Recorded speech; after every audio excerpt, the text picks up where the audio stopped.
Mimi naitwa Edison Rogati Swai. Leo nimekuja kunufaika kupata kiungo bandia ambacho kunisaidia badala ya mguu wangu niliopoteza kwenye ajali. Ni Camel Foundation wametuwezesha. Kwa kweli tunashukuru Mungu sana kwa sababu nimerudia hali yangu ya kutembea na magongo. Mbunge wetu anatuombea sana kwenye makampuni mbalimbali, kwenye mashirika mbalimbali, NGO mbalimbali kuhusu sisi watu wenye ulemavu ili tuweze kupata huduma. Kwa hiyo hata hapa naye ametusaidia sana kuongea, maana sisi tuwajui hawa. Kwa hiyo wamekuja kwa kufuata maelekezo ya kiongozi wetu, mbunge wetu. Ndio wanatukumbuka. Unamwona mbunge Kupa ni mbunge wa aina gani kwa upande wako wewe? Mbunge huyu ni mzuri sana kwa sababu tunafanania. Yaani tunafanania kwa sababu ni mlemavu mwenzetu, kwa lazima tunashukuru Mungu kwa sababu amechaguliwa, anakumbuka watu wanafanana nao.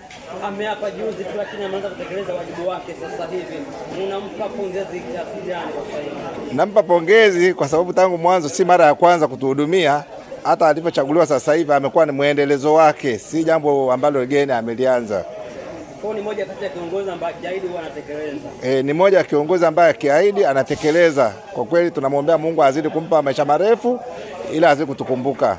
Hii miaka 5 nadhani kisha na hii miaka 5 bataenda kutumikia. Unadhani kwa nini watu wenye ulemavu mtapata faida kiasi gani? Miaka 5 mpaka inaenda kuisha.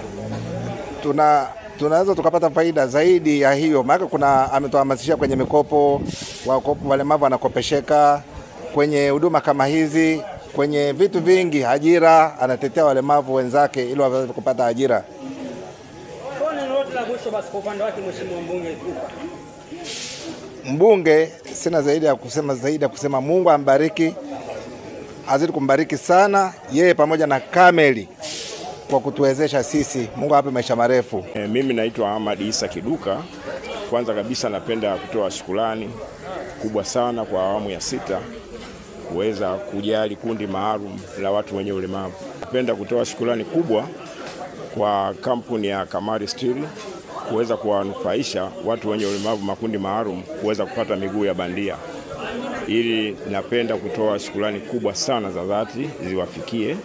Pia napenda kutoa shukrani kubwa kwa mheshimiwa mbunge Stella Ikupa kufuatilia kundi maalum la watu wenye ulemavu na kuweza kufanikisha miguu ya bandia. Hii hatuna cha kumpa ila Mwenyezi Mungu tu ndio atakaye mwezesha. Unamwona ni mbunge aina gani? Hapa juzi tu kinaanza kutekeleza wajibu wa sasa mapema. Mimi naona ni mbunge ambaye anafuatilia majukumu yake kwa ahadi zile alizozizungumzia katika kampeni yake, kuwa atafanya kazi kwa jinsi alivyokuwa ameapa. Kwa mheshimiwa mbunge Stella Ikupa kuwa napenda kutoa shukrani kubwa sana kuweza kufuatilia majukumu yake ya kazi na kuwanufaisha watu wenye ulemavu kupata miguu kwa kazi nzuri ya awamu ya 6.